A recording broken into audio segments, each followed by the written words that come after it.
প্রশাসকের প্রাক্তন চেয়ারম্যান যারা ভোলা মাস্টার, গ্রুপ ক্যাপ্টেন প্লিজ, আমার ভাই, এই আমাদের পাশের দুই ইউনিয়নের চেয়ারম্যান, একজন হলো চরপত্রসন ইউনিয়নের চেয়ারম্যান আজাদ খান, উনি আসছেন আমাদের কাছে। আর গাজীটেক ইউনিয়নের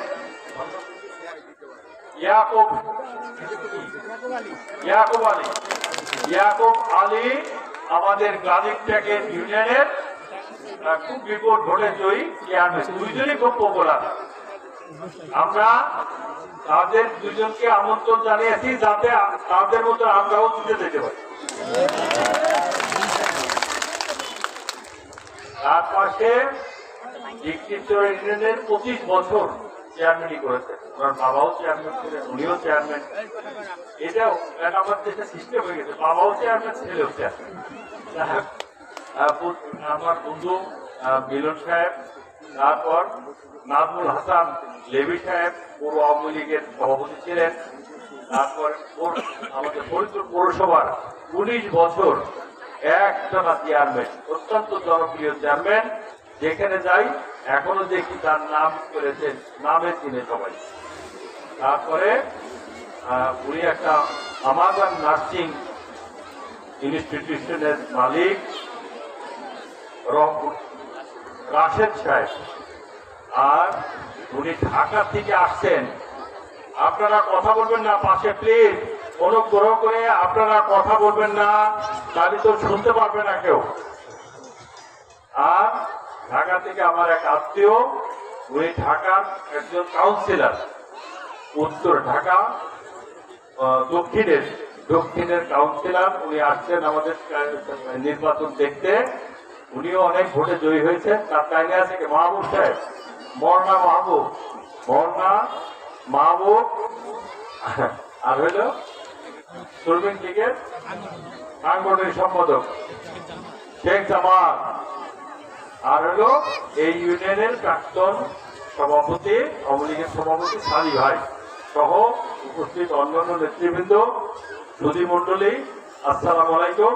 আমাদের ছাত্রলীগের কোতোয়ালির সভাপতিও আছে, সোহান, ছাত্রলীগের কোতোয়ালি সভাপতি উপস্থিত, সুধী মন্ডলী, সাংবাদিক বন্ধুরা, আসসালামু আলাইকুম। আমি ভাবছিলাম একটা ওয়ার্ডের মিটিং, আমার ধারণা ছিল যে একটা ওয়ার্ড করে আমরা সব জায়গায় 3টে করে ওয়ার্ড করেছি, আর হলো পরে একটা সামগ্রিক মিটিং। এখানে আলিয়ে একটু মিটিংই করি, এই মিটিংটা একটু এলোমেলো হয়ে গেছে। যাই হোক, আমি নির্বাচনে দাঁড়ানোর ইচ্ছা ছিল না। যখন আমরা 11 জন নৌকার জন্য আবেদন করলাম, জননেত্রী শেখ হাসিনা বলল সবাইকে নৌকা দিতে পারবো না, তবে সবাই স্বতন্ত্র দাঁড়ালে আমাদের আপত্তি নেই। আমরা দাঁড়িয়েছি। দাঁড়ানোর পরে আমাদের বলা হলো সবার সমান অধিকার, নৌকাও যে অধিকার পাবে, আবার স্বতন্ত্র সেই অধিকার পাবে। তাহলে আমাদের সমস্যা কি? আর কোন পদ যে একটা পদে আছে, যেমন বিপুলদা কেন্দ্রীয় কমিটির সদস্য, ফারুক হোসেন সহসভাপতি, এমন অনেকের পদ আছে। পদ থাকলেও তারাও যদি ক্যানভাস করে আমাদের কোনো আপত্তি নাই, তাহলে আমাদের তো কোনো সমস্যা থাকার কথা না। আপনারা ভোট যারা চাইতে যাচ্ছেন, কেমন সমর্থন পাচ্ছেন মানুষের, বলেন তো কেমন?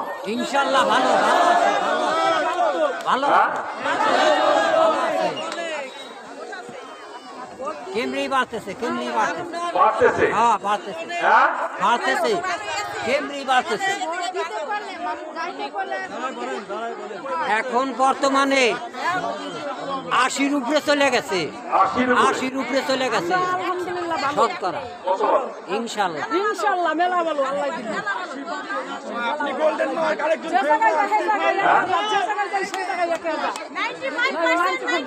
95% 95%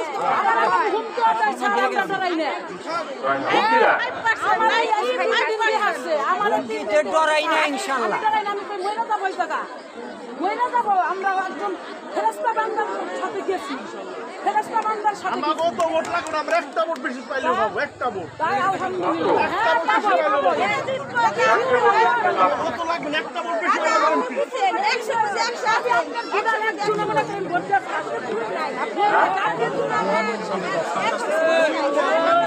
বসেন, আপনারা বসেন। বাড়ি খাবার দেখছি না না না লাঠি নিয়ে যাবো কিছুই বলবো না বসেন বসেন বসেন বসেন ভাই ও বোনেরা, এই বসেন বসেন।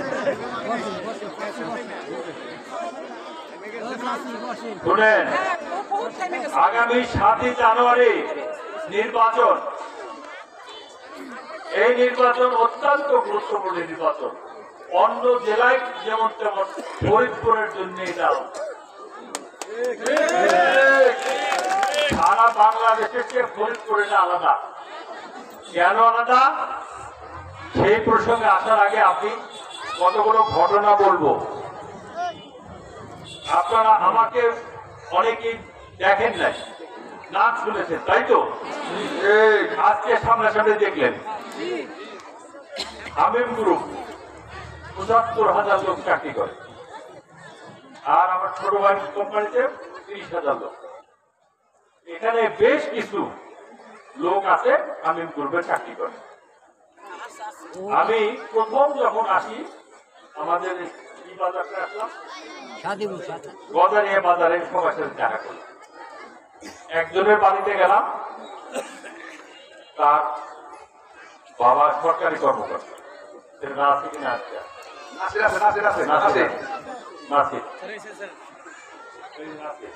তো শুনলো যে আমি যাবো এলাকায়, তো ও বাড়ি চলে আসছে। তো ওদের বাড়িতে গেলাম, তো ওদের জিজ্ঞাসা করলাম কত টাকা বেতন পাবো, বললো ৬০,০০০ টাকা। আর এক লোক বেশ বয়স্ক, উনি আমার গজারি হাটে জিজ্ঞেস করেন যে আমার ছেলে আপনার চাকরি করে ১,২০,০০০ টাকা বেতন পায়, আপনি কেউ আছে নাকি? ১,২০,০০০ টাকা বেতন পায়। বলো আচ্ছা, যা হোক, এইরকম আমি গ্রুপে বহু লোক আপনাদের এখানে চাকরি করে।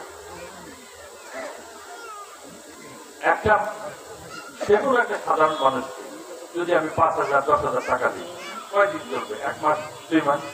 কিন্তু একটা ঘরে যদি চাকরি হয় তাহলে ওই পরিবারটা তারাই যায় না, পরিবারটা তারাই। এই জন্য আমার পরিকল্পনা যে আমিম গ্রুপে ৭৫,০০০ লোক চাকরি করে, আস্তে আস্তে আমি বাইরের জেলার লোক কমিয়ে দেব, ফরিদপুরের থেকে লোক নেব বেশি।